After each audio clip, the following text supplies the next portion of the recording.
So what does it actually mean to be a hero? In this explainer, we're going to dive into that, using the awesome book by Cressida Cowell as our guide. This isn't your typical story about a big, burly guy with a giant axe. No, this is the story of someone who had to become a hero the hard way.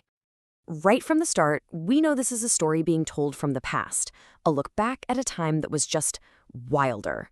A time when the world was full of dragons. You had the huge, terrifying ones nesting on cliffs, you had little packs of scuttling ones, and you had sea dragons so big they made whales look tiny. It's a world that's fading, and our narrator, Hiccup, is telling us how it all went down. So let's meet him. This is Hiccup Horrendous Haddock III. He's the son of the chief of the Hairy Hooligan tribe, living on the lovely, rainy island of Berk. Now, to be a Viking, you're supposed to be big and tough and really, really loud. Hiccup, well, he is none of those things.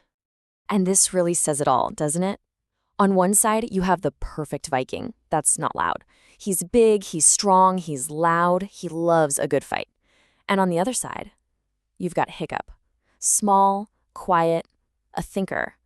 To pretty much everyone, including his own teacher, he's just useless. Okay, so here's the deal. To officially become a Viking in this tribe, every boy has to pass something called the Dragon Initiation Program. It sounds scary, and yeah, it is. The rules are simple and they're brutal. Succeed, you're a hero. Fail, and you get exiled forever. So for a kid like Hiccup, the pressure is, just a little bit intense. All right, so the very first step is also the most insane. The boys have to sneak into a cave that's filled with 3,000 sleeping baby dragons and steal one. Now, Hiccup has actually spent a lot of time secretly watching dragons, and he knows this is a certified 100% bad idea. Just getting there is an ordeal. They have to scale this sheer ice cliff, then crawl through these super tight, dark tunnels deep into the island. And the whole time you can smell this thick, salty dragon stink, and you can feel the rumble of all their snoring vibrating right through your chest.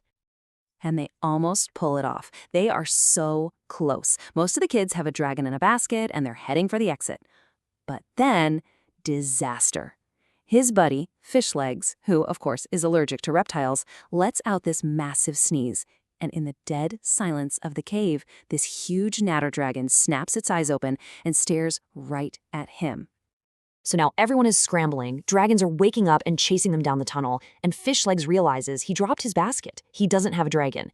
And this is where we see the real Hiccup. It's not an act of strength. He just thinks fast. He shoves his own basket with his dragon into Fishlegs' hands and turns back into the chaos, basically saving his friend from exile and sacrificing himself.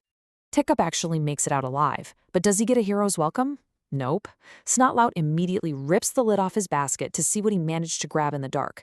It's this tiny, tiny dragon, and when it opens its mouth to yawn, there are no teeth, not a single one. Snotlout just howls with laughter and names him right there on the spot, Toothless. Okay, so he survived the nursery. That's step one. But now comes the really hard part. How in the world do you train a dragon, especially one that seems as completely useless as Toothless?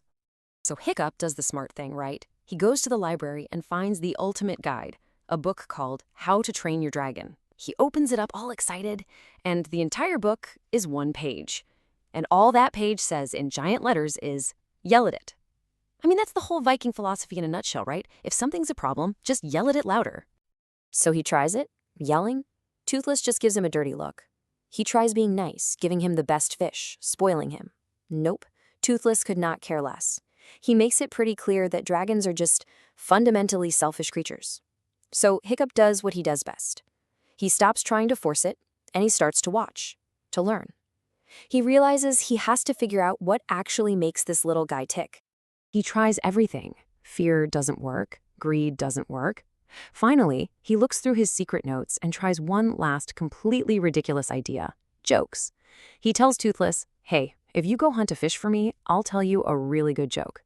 And all of a sudden, the stubborn little dragon is paying attention. He's found the key. Not by being a Viking, but by being Hiccup.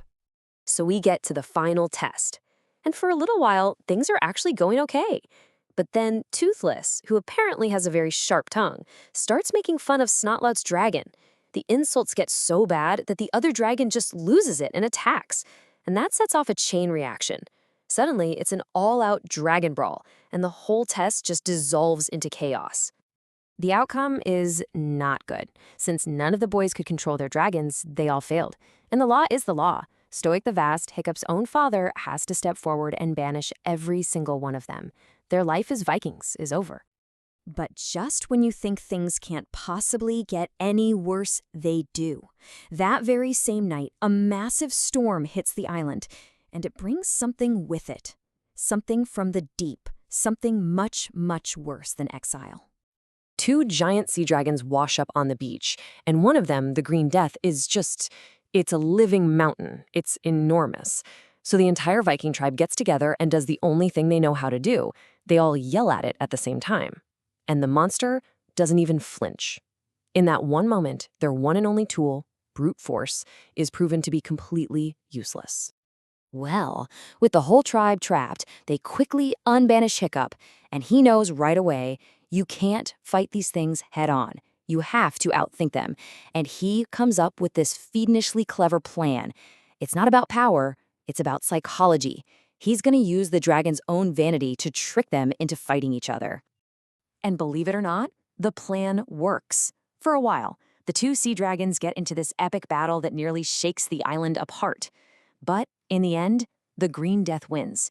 And even though it's badly wounded, it's furious. And it knows exactly who to blame for all this. It's looking right at Hiccup. Running on pure dying rage, the monster rears up one last time. It scoops up Hiccup, flings him high into the air, opens its giant, dark mouth, and swallows him whole. Just gone.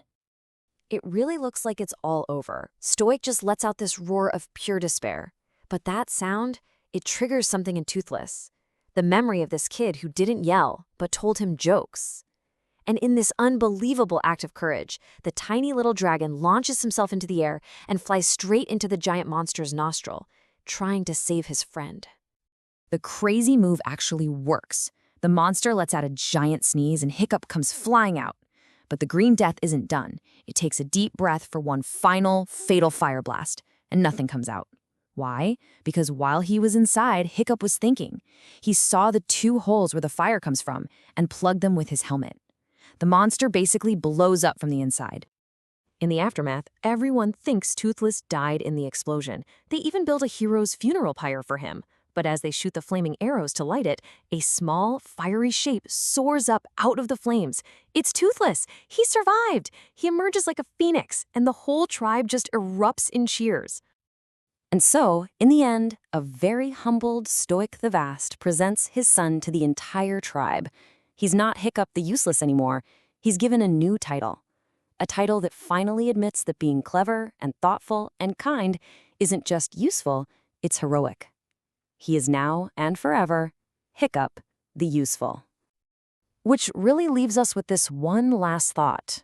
Hiccup just couldn't be the kind of hero his tribe expected him to be. He had to do it his own way, the hard way. So it really makes you wonder, what does being a hero really mean? Is it about fitting in? Or is it about having the courage to be different?